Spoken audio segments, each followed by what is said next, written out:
کہ قرض لیا اور اس کے بعد وہ شخص غائب ہو گیا اور پھر پلٹ کر بھی نہ دیکھا، تو یہ طریقہ نہیں ہونا چاہیے، بلکہ جو مدت مقرر ہو اس سے پہلے اگر ہو سکے تو قرض واپس کر دینا چاہیے۔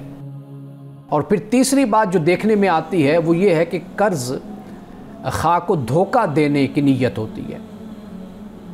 ہمارے معاشرے میں تو یہ ہے کہ اگر کوئی آپ سے قرض لینے آتا ہے تو آپ اس کو دے دیں اور نیت آپ یہ کر لیں کہ یہ مجھے واپس نہیں ملنا، یعنی قرض اس سے تقاضا کرنا، مانگنا، یہ تو پھر بعد کا معاملہ ہے نا۔ لیکن ہمارا بدقسمتی سے رویہ یہ ہوتا ہے کہ ہم اگر کسی سے قرض لیتے ہیں تو ہم اس کو واپس کرنے کی نیت سے کبھی نہیں لیتے۔ لیکن آپ یہ دیکھیے کہ رسول اللہ صلی اللہ علیہ وسلم نے ہمیں خبردار کرنے کے لیے یہ بتایا کہ اگر کوئی مقروض تھا تو رسول اللہ نے اس کے نماز جنازہ نہیں پڑھی، آپ تشریف نہیں لے گئے، صحابہ سے فرمایا ادا کر دو۔ اور یہاں تک سورۃ النساء کو ہم پڑھیں تو وہاں پر قرض کی دین کی بات ہوتی ہے، یعنی ایک شخص جو مرنے والا ہے تو سب سے پہلے کیا ہوگا کہ جو اس کا قرض ہے اور اس کی جو وصیت ہے اس پر عمل ہوگا۔ اب ورثاء بھی ہیں اور والدین ورثاء میں شامل ہیں، بہن بھائی شامل ہیں، اولاد شامل، لیکن سب سے پہلے کیا ہوگا؟ قرض ادا کیا جائے گا، اس لیے کہ یہ قرض اس پر قیامت تک پھر بوجھ بن کر رہتا ہے۔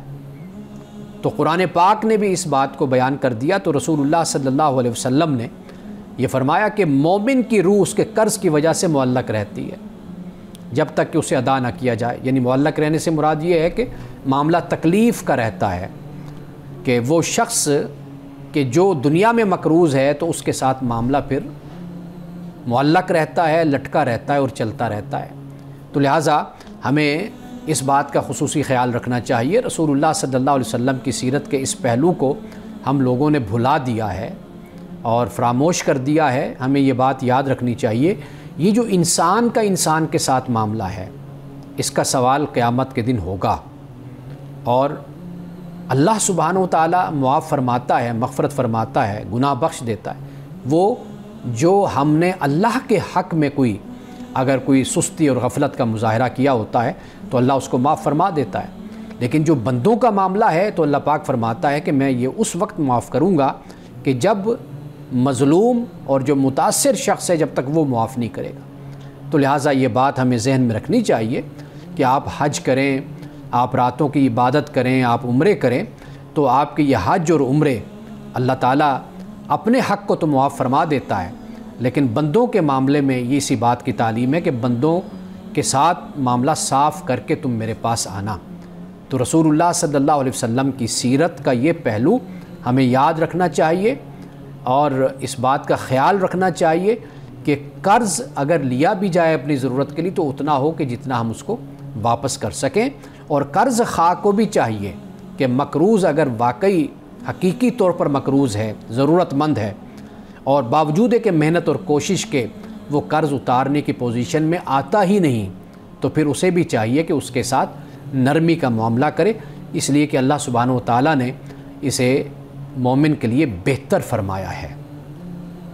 ناظرین کرام، یہاں وقت ہوا چاہتا ہے ایک بریک کا، ہمارے ساتھ رہیے گا۔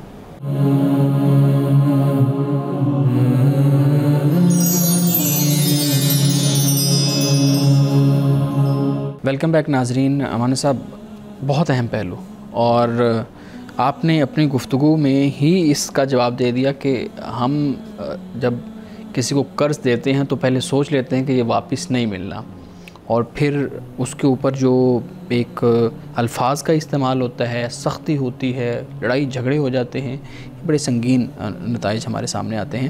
رسول اللہ صلی اللہ علیہ وسلم کی سیرت کا آپ نے پہلو بیان کیا، اس میں ایک عنصر آتا ہے سختی کا، نرمی کا۔ آپ نے نرمی سے گفتگو کرنے کی اور نرمی سے قرض جو ہے دار ہے اس سے بات کرنے کی تلقین کی۔ ہم نے دیکھا ہم سے یہ نرمی والا عنصر بالکل غائب ہو گیا، ہمارے علماء، اسکالرز، اہل علم سب میں سے یہ عنصر بالکل ختم ہو چکا ہے۔ کیا وجہ ہے، کیا ریزن ہے، اور اس کے نتائج کیا آپ نظر آتے ہیں آپ کو؟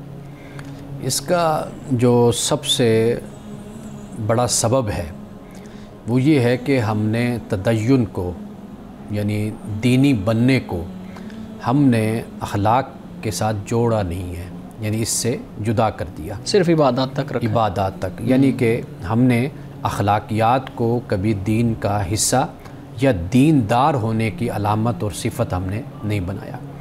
حالانکہ جب ہم اسلام کا مطالعہ کرتے ہیں، قرآن کا اور رسول اللہ صلی اللہ علیہ وسلم کی سنت اور سیرت کا مطالعہ کرتے ہیں، تو ہمیں معلوم یہ ہوتا ہے کہ سب سے پہلا نقطہ، یعنی جسے ٹاپ آف دا لسٹ کہتے ہیں، سر فہرست جو بات ہے وہ اخلاقیات ہے۔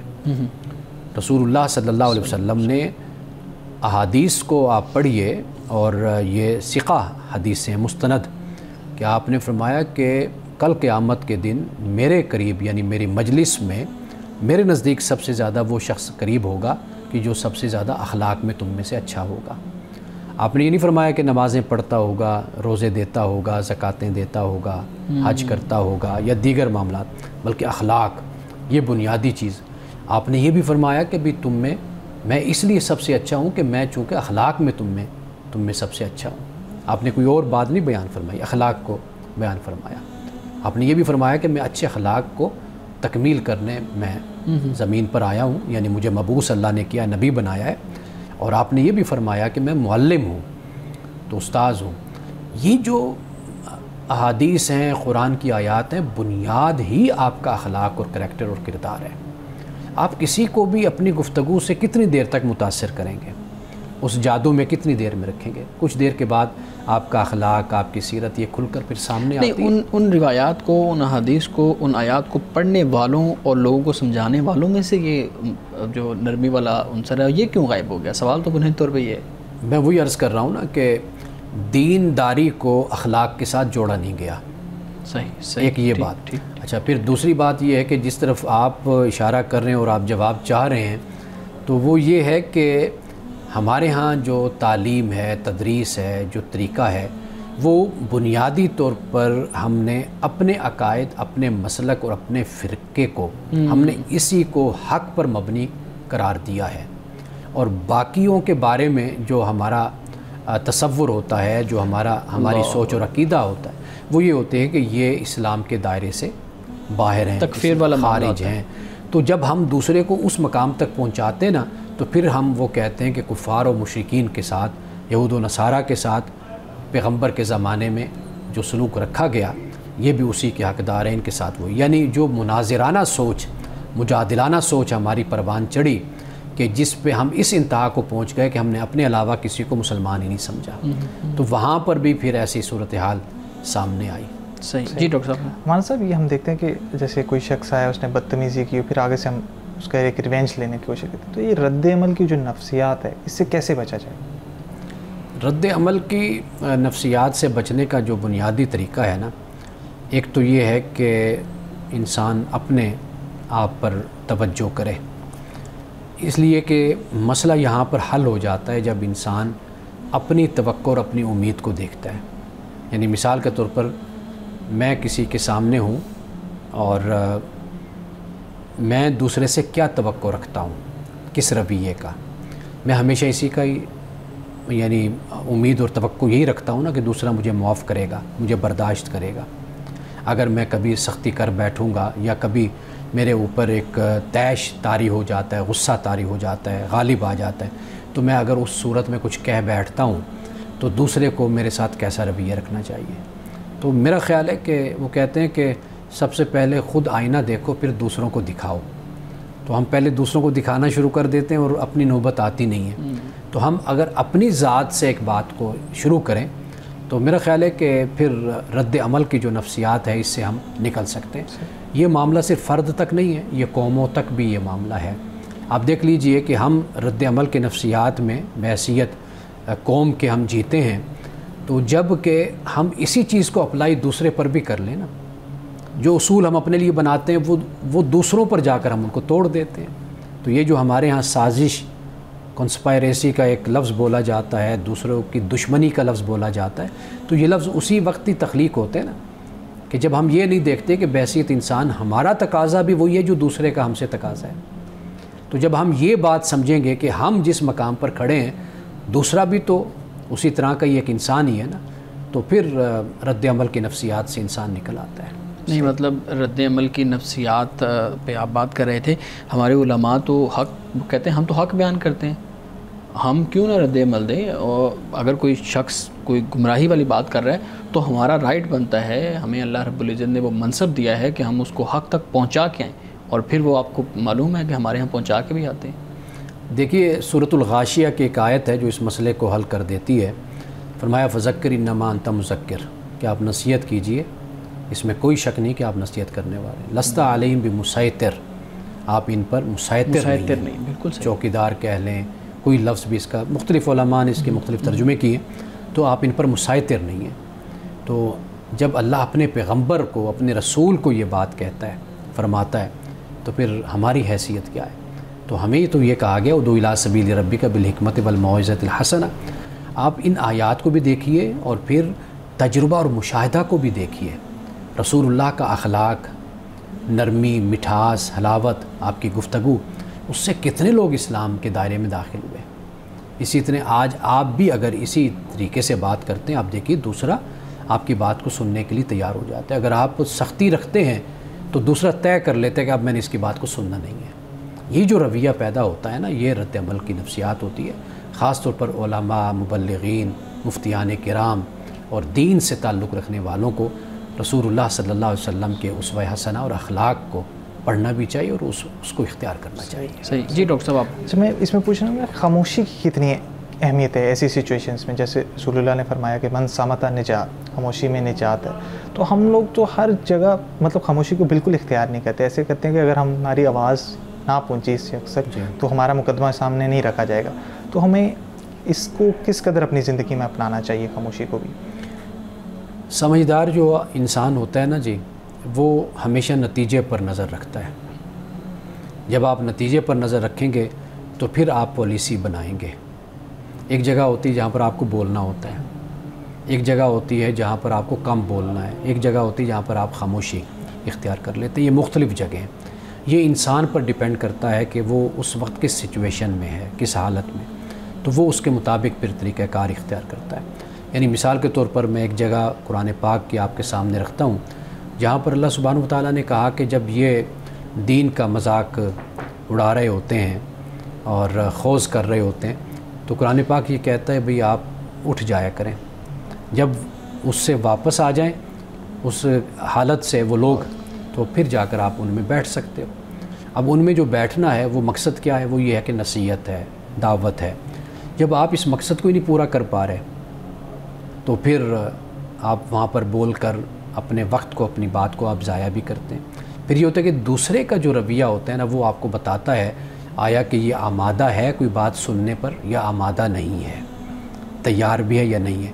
تو آپ دیکھ لیتے ہیں کہ آپ اپنے موتیوں کو آپ یہاں پر ضائع کر رہے ہیں یا واقعی یہ کارآمد ہو رہا ہے. تو جہاں آپ ایسا ماحول دیکھیں تو وہاں پر سب سے بہتر طریقہ یہی ہوتا ہے کہ آپ خاموشی آپ اختیار کریں. کیونکہ جب آپ آگے بڑھیں گے تو اس سے مزید وہ جیسے کہتے ہیں نا گندگی ہوتی ہے نا, اس گندگی کو آپ جتنا بھی کھولتے ہیں اس میں سے بو ہی نکلتی ہے. تو لہٰذا جب اس طرح کے لوگ, اس طرح کی محفل, مجلس, بحث, گفتگو, وہ چاہے فیس بک پر ہی کیوں نہ ہو, تو وہاں پر خاموشی بہتر ہوتی ہے. صحیح. اچھا مولانا صاحب, ہمارے ناظرین کے سوالات ہیں, پوچھتے ہیں جی اسلام خواتین کو نماز جنازہ پڑھنے یا پڑھانے سے کیوں روکتا ہے؟ ہم نے تو کبھی نہیں دیکھا کہ کسی خاتون نے نماز جنازہ پڑھا ہو یا پڑھایا ہو. اچھا, ایک بات تو یہ کہ اسلام بالکل نہیں منع کرتا, پڑھنے والی خواتین جا کر پڑھتی بھی ہیں. بس یہ بات سمجھنی چاہیے کہ یہ اللہ تعالیٰ نے یہ ذمہ داری پورے معاشرے کی چند افراد جو بھی اس کو ادا کریں تو اس سے کہا کہ ادا ہو جاتی ہے. یعنی یہ ایک سماج کی ذمہ داری بن جاتی ہے کہ وہ جس حد تک ہو سکے اس کو ادا کریں. تو لہٰذا ہمارے ہاں ایک تقسیم اس طرح پائی جاتی ہے کہ خواتین نہیں جاتی, یعنی وہ گھر میں ہوتی ہیں, دیگر معاملات اور جو ایک ہمارے ایک سماجی تقاضے ہوتے ہیں ان کو وہ پورا کرتی ہیں. اور اگر جانا بھی کوئی چاہے تو اس پر کوئی پابندی نہیں. یعنی آپ یہ دیکھیے کہ مرد کب سارے آ رہے ہوتے ہیں, وہ بھی تو یعنی کوئی بڑی شخصیت ہو تو بڑا جنازہ ہوتا ہے. عام طور پر تو اگر ایک محلے میں, علاقے میں, سوسائٹی میں کوئی فوت ہوتا ہے تو 100-200 لوگ آ جاتے ہیں. اب وہ سوسائٹی جو ہزاروں پر مبنی ہے وہاں پر چند لوگ آ رہے ہیں. تو لہٰذا یہ فرض کفایہ جیسے فقہا نے کہا، یہ بالکل ٹھیک بات ہے. تو اس لیے عورتوں کو روکا ہرگز نہیں جاتا، جانا چاہیں تو بالکل وہ جا سکتی ہیں، پڑھ سکتی ہیں. ناظرین کرام، یہاں وقت ہوا چاہتا ہے ایک بریک کا، ہمارے ساتھ رہیے گا.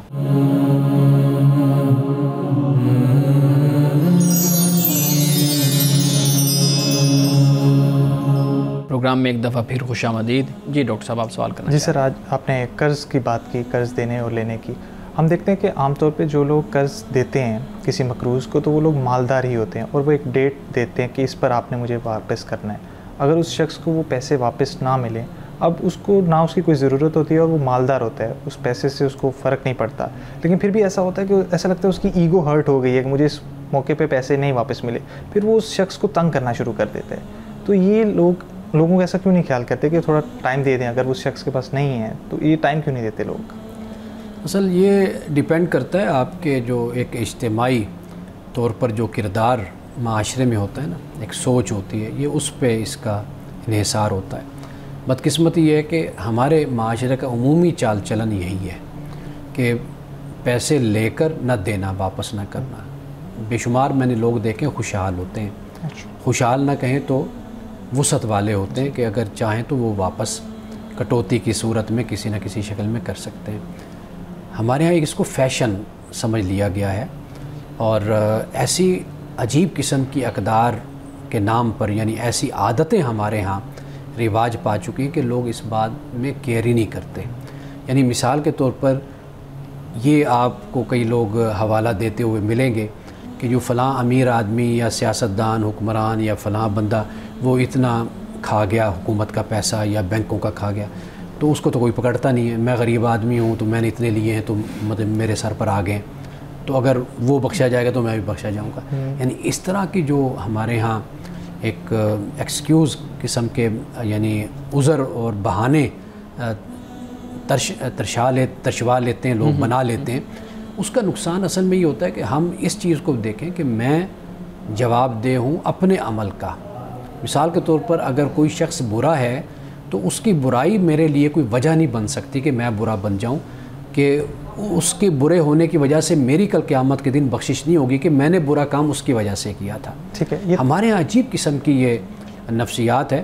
اور جو امیر آدمی ہے جیسے آپ کہہ رہے ہیں، اصل معاملہ یہ ہوتا ہے کہ ہم ایک سائڈ کو دیکھتے ہیں، جو دوسری طرف سے رویہ ہوتا ہے نا وہ بڑا خطرناک قسم کا رویہ ہوتا ہے. یعنی مثال کے طور پر اگر ایک باس ہے وہ اپنے ملازم پر سختی کر رہا ہے، ہماری جیسا کوئی دیکھے گا کہے گا دیکھو یار اس کو کیا فرق پڑتا ہے، اگر 1 گھنٹہ لیٹ آ گیا تو 2 گھنٹے لیٹ آ گیا. تو لیکن یہ نہیں ہے نا معاملہ اس سے بھی آگے پھر بڑھتا ہے کہ وہ اس کا جو گھنٹہ ہے وہ اس کی عادت بن جاتی ہے.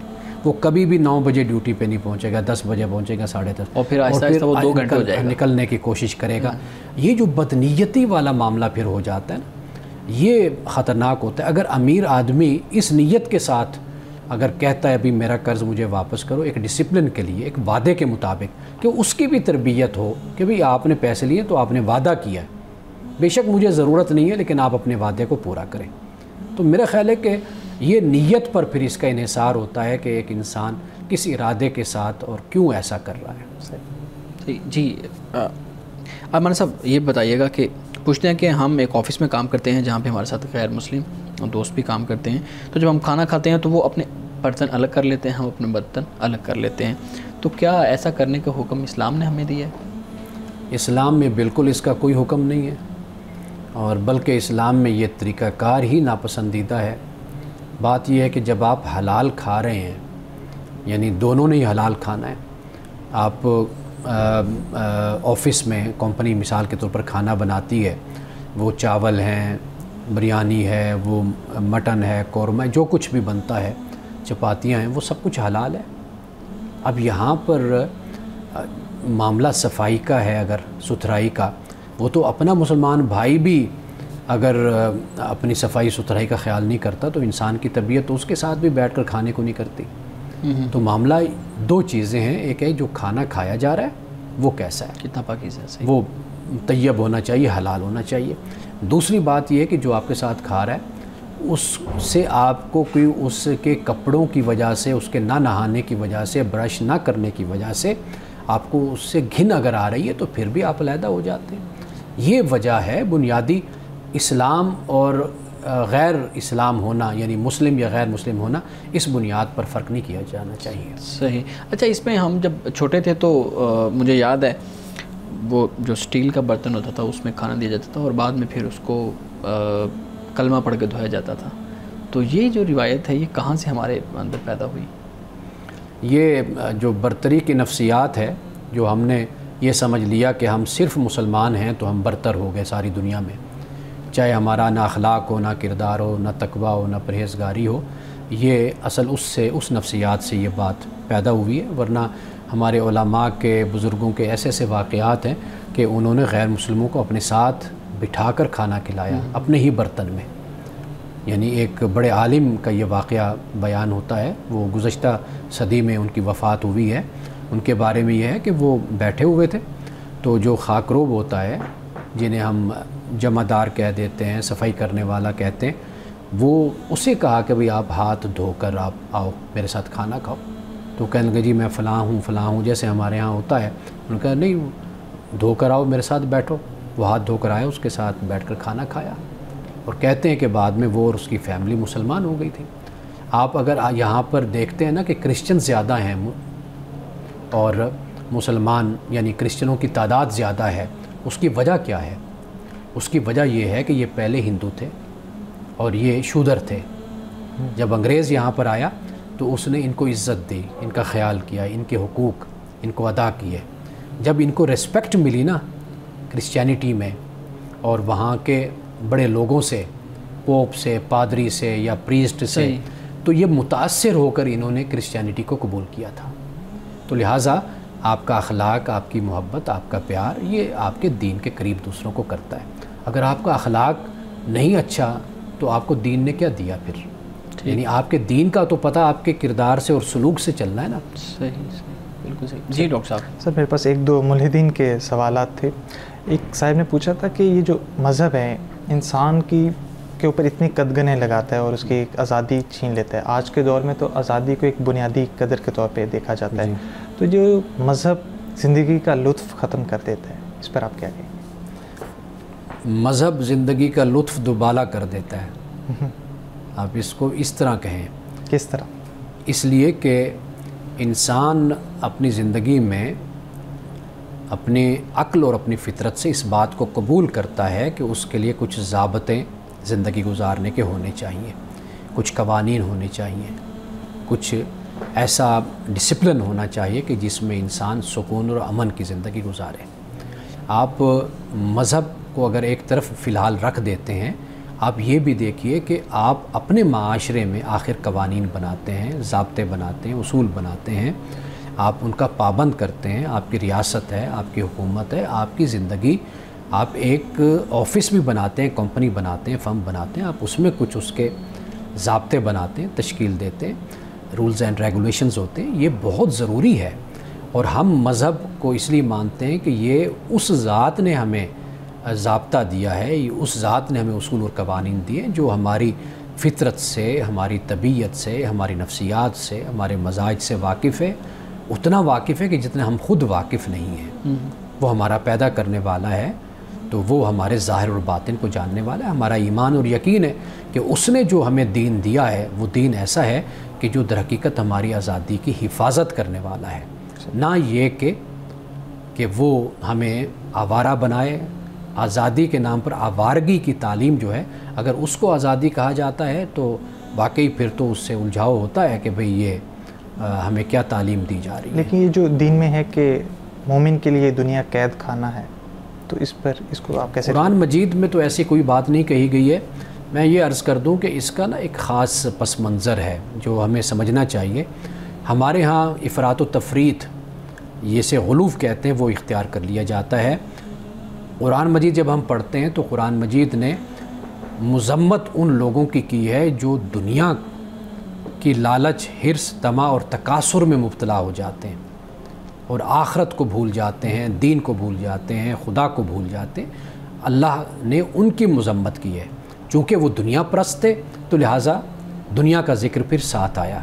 تو اس سے ہرگز یہ مطلب نہیں ہے کہ آپ دنیا کے بارے میں یہ کہیں کہ یہ حرام ہے یا یہ جیسے کئی الفاظ اس کے لیے ہمارے ہاں بولے جاتے ہیں، تو یہ پھر وہ جو ایگزیجریشن کا معاملہ ہے نا، غلو کا، وہ ہمارے ہاں پھر اس کو اختیار کر لیا گیا، ورنہ اسلام جو تعلیم دیتا ہے وہ بڑے اعتدال اور توازن کی تعلیم۔ صحیح۔ ناظرین کرام، یہاں وقت ہوا چاہتا ہے ایک بریک کا، ہمارے ساتھ رہیے گا۔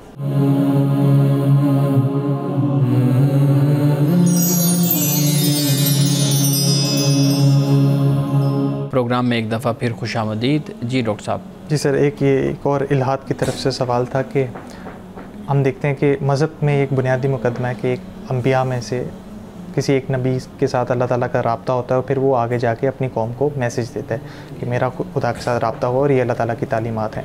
تو ملحدین کی طرف سے یہ سوال اٹھایا جاتا ہے کہ بھائی ہر شخص کا انفرادی معاملہ تھا کہ میں نے خدا تک پہنچنا ہے، تو ایسا کیوں کیا گیا کہ کسی اور شخص کو نمائندہ بنایا گیا اور وہ مجھ سے آ کے رابطہ کر رہا ہے کہ خدا کو اللہ تعالیٰ نے یہ کہا ہے، اللہ تعالیٰ نے اس شخص کو یہ کہا ہے، تو خدا نے کیوں نہ ڈائریکٹ ہر ایک شخص سے انفرادی طور پر گفتگو کی کہ بھئی میں تمہارا خالق ہوں، یہ احکامات ہیں، تو یہ زیادہ آسانی ہو جاتی انسان کے لیے۔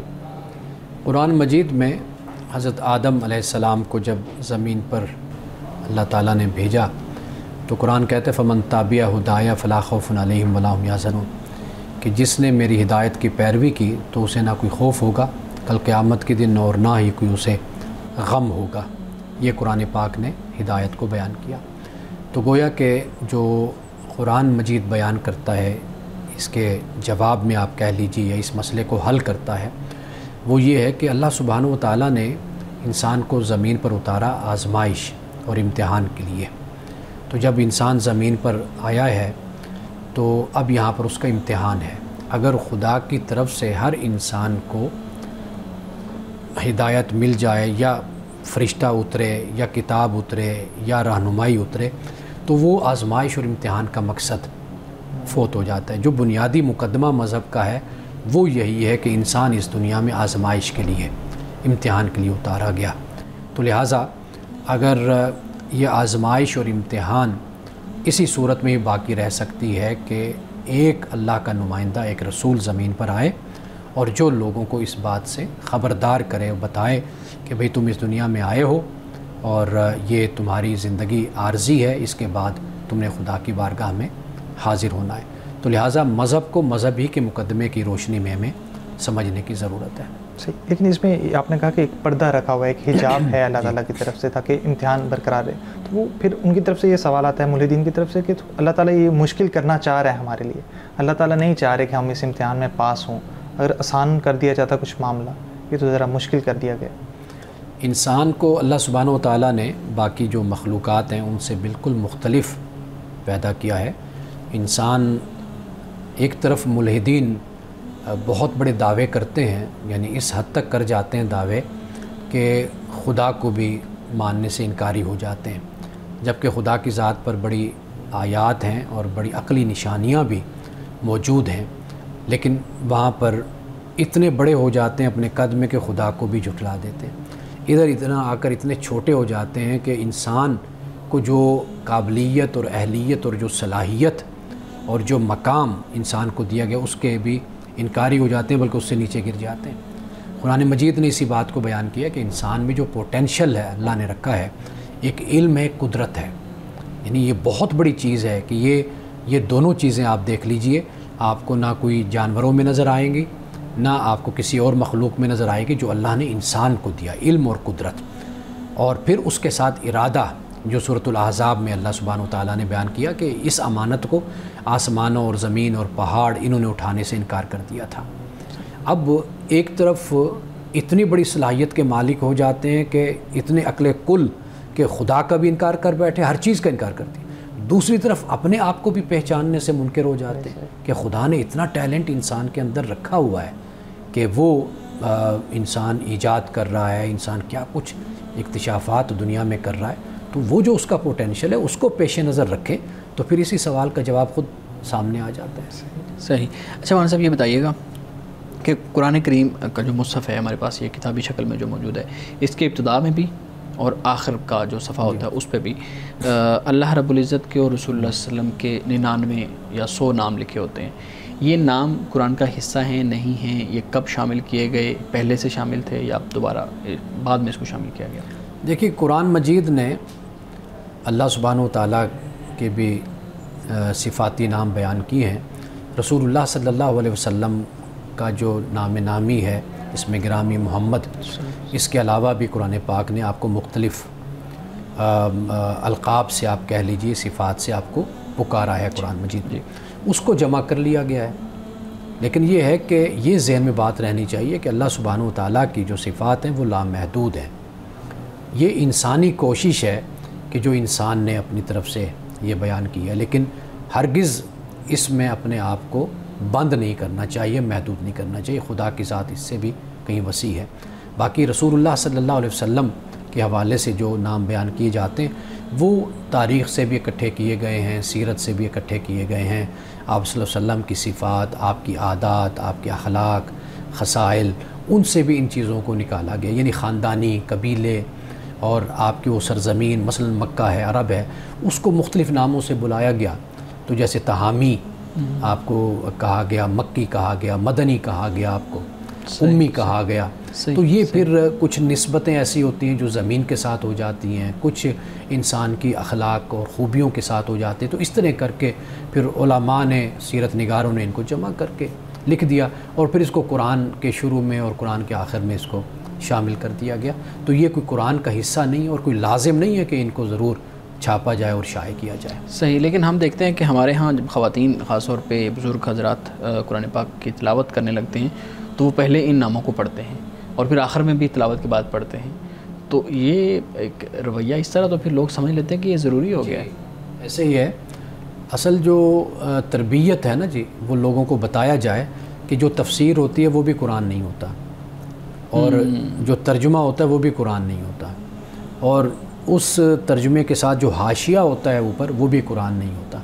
لوگ یہ سمجھتے ہیں کہ یہ جو قرآن مجید ہے، تفسیر ہے، اس میں جو بھی لکھا ہوگا نا اس جلد کے اندر، ما بین الدفتین جس کو کہا جاتا ہے، قرآن ہے، یہ سارا کا سارا قرآن ہے. تو وہ کہتے ہیں جی میں نے قرآن میں پڑھا تھا. تو وہ قرآن میں نہیں ہوتا، یا تو وہ ترجمہ کسی مترجم کا ہوتا ہے، تو وہ انسان ہے.